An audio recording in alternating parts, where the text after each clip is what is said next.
애플은 지금까지 매년 가을마다 새로운 아이폰을 출시해왔습니다. 똑같은 컨셉의 내용물만 바뀌는 걸 재탕해오거나 약간의 디자인만 수정되어서 나오는 아이폰이 몇 년째 계속되고 있죠. 덕분에 비슷한 형제 아이폰들이 출시되어도 저는 그대로 제 핸드폰을 유지할 수 있었습니다만, 드디어 제가 단점으로 생각했던 것들이 개선될 거라 합니다. 제일 비싼 아이폰 프로 라인업에서 말이죠.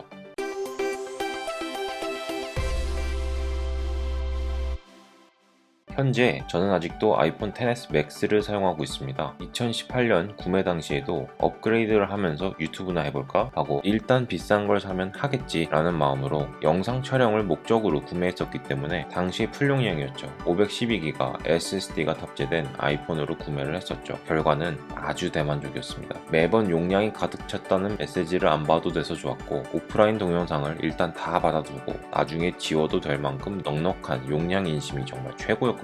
사진 용량만 200기가가 지금도 넘어가지만 여전히 아직도 아이클라우드를 안 써도 돼서 좋았습니다. 인터넷 환경이 항상 좋지 않은 데에 있을 땐 아이클라우드에서 오래된 사진을 흐리게 보고 있다가 나중에 선명해지는 게 생각보다 거슬리거든요. 물론 한국에서도 비슷합니다. 또 다달이 나가는 돈도 문제니까 미리 나갈 돈을 모아서 용량 업그레이드를 했다, 이렇게 보시면 되겠습니다. 그렇기 때문에 저는 신형 아이폰을 구매할 때도 용량만큼은 최대로 갈 것 같네요. 물론 영상 촬영을 하지 않는 저희 가족은 저랑은 다르게 용량이 크지 않습니다. 다 기본 모델 사용하고 있어요. 그러니 필요한 사람만, 용량의 압박에 불편함을 느끼는 사람만 용량을 늘리시면 되겠습니다. 지금 4K로 앱이 나온다고 하더라도, 아이폰에 앱을 잔뜩 깔아놓고 사용하더라도 핸드폰 용량으로 512기가가 필요한 시대는 아직 아니니까요. 처음 노치라는 게 세상에 나올 때 충격과 공포스러운 디자인 속에서 저는 아이폰을 구매해야만 했습니다. 거슬리진 않죠. 굳이 달고 있기를 원하는 사람은 없겠지만 말이에요. 기술 발전의 과도기라 생각을 하고 있고, 당시에 카메라 좋고 화면이 큰 핸드폰이 필요했기 때문에 돈 좀 써서 업그레이드를 한 겁니다. 눈을 뜨면서부터 잘 때까지 가장 많이 사용하는 전자기기인 만큼 돈을 비싸게 주더라도 정말 좋은 걸 원했거든요. A12 바이오닉을 탑재한 XS 맥스는 정말 빨랐습니다. 프로 라인업이 맞죠?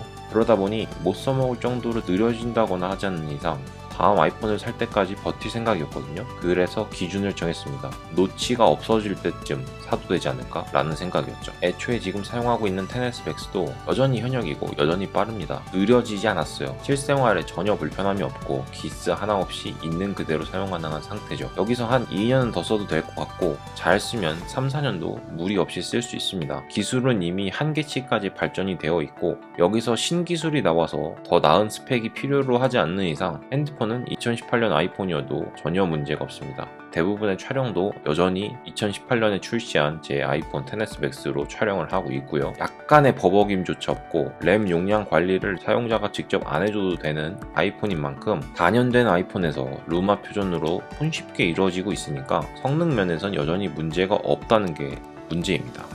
바꿀 타이밍이 안 나오거든요. 그러한 점에서 2022년에 출시할 아이폰은 나름 중요한 노치 문제를 해결할 것으로 보이니까요. 노치라는 게 대부분의 상황에서 거슬리지 않는 거 인정합니다. 요즘 앱들은 이미 노치에 적응된 상태로 나오고 불편하지도 않죠. 몇몇 게임에서만 조금 잘리는 정도?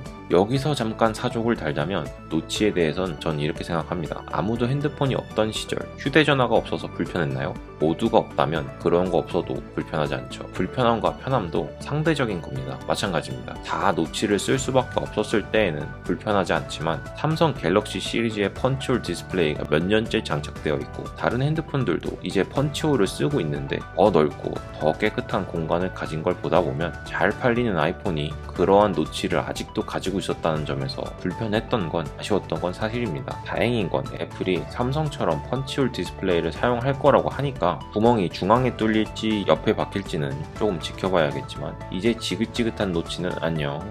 맥북으로 갔군요. 또 하나의 개선점입니다. 카메라의 성능이 계속해서 개선되어 왔다는 건 사실입니다. 카툭 뒤 더 선명해졌고 보다 많은 기능이 생겼고, 하지만 전 야외 촬영을 하지 않고 그냥 실내에서 간단하게 찍거나 맛있는 밥 찍는 정도여서 카메라의 성능을 그렇게 크게 기대하고 있지는 않습니다만, 매년 달라진 게 별로 없었던 아이폰이 그나마 나아진 걸 뽑으라면 카메라를 꼽는 만큼 개선이 다른 것들에 비해 많이 나아진 게 아닌가 싶습니다. 하지만 체감되는 부분은 아닙니다. 4년 된 XS 맥스와 가장 최신인 아이폰 13을 놓고 직접 찍어봤을 때 줌을 하면 차이가 납니다. 하지만 그 말은 그냥 딱 놓고 보면 어느 쪽이 우위인지 모른다는 뜻이죠. 이 정도의 미묘함이라면 차라리 카툭 휠을 없애는 쪽으로 개발하는 게 어떨까 했는데 그 가능성이 매우 높다는 점에서 기대해볼 만한 것 같습니다. 항상 평평한 책상에 탁 놓는 걸 아이폰 5까지, 아이폰 SE까지 사용해 왔었다가 덜그럭덜그럭거리는 게 솔직히 좀 거슬렸어요. 이제 그 카툭 튀로부터 벗어날 수 있게 해주면 좋겠군요. 카메라 성능, 사실 지금 XS인 제 폰도 4K 60프레임 촬영이 가능합니다. 약간의 화질 저하가 다른 신형 카메라들에 비해 있다고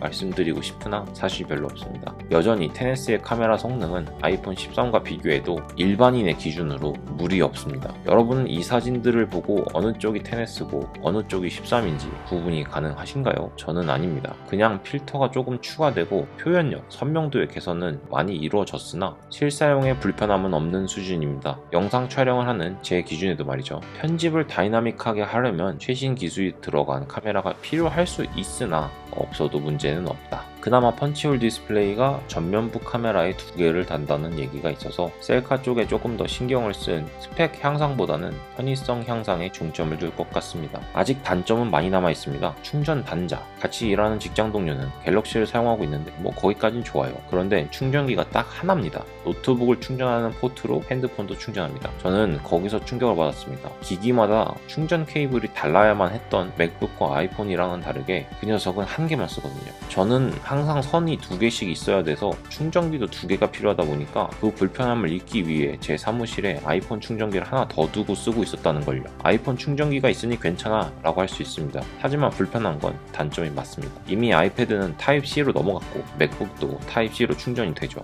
애플은 기술적 문제가 없습니다. 그럼에도 썬더볼트를 아이폰에만 고수하는 이유가 돈 때문이라면 빨리 놔줬으면 좋겠습니다. 무게. 애플의 창시자 스티브 잡스가 말했습니다. 핸드폰이란 한 손으로 모든 걸 쓸 수 있으면서 주머니에 가볍게 쏙 들어가야만 한다고요. 네.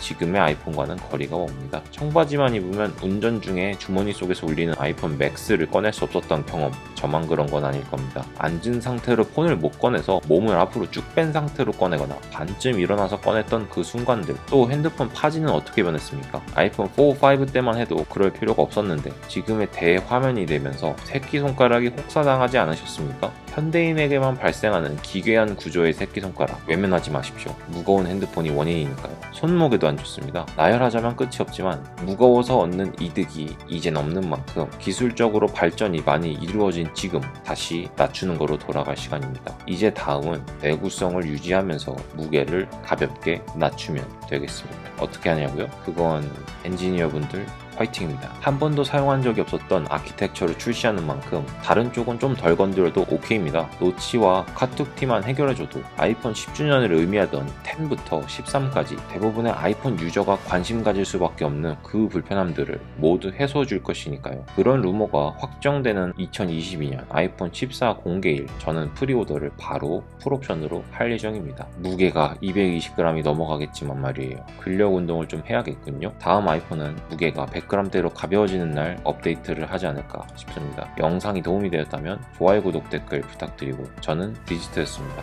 감사합니다.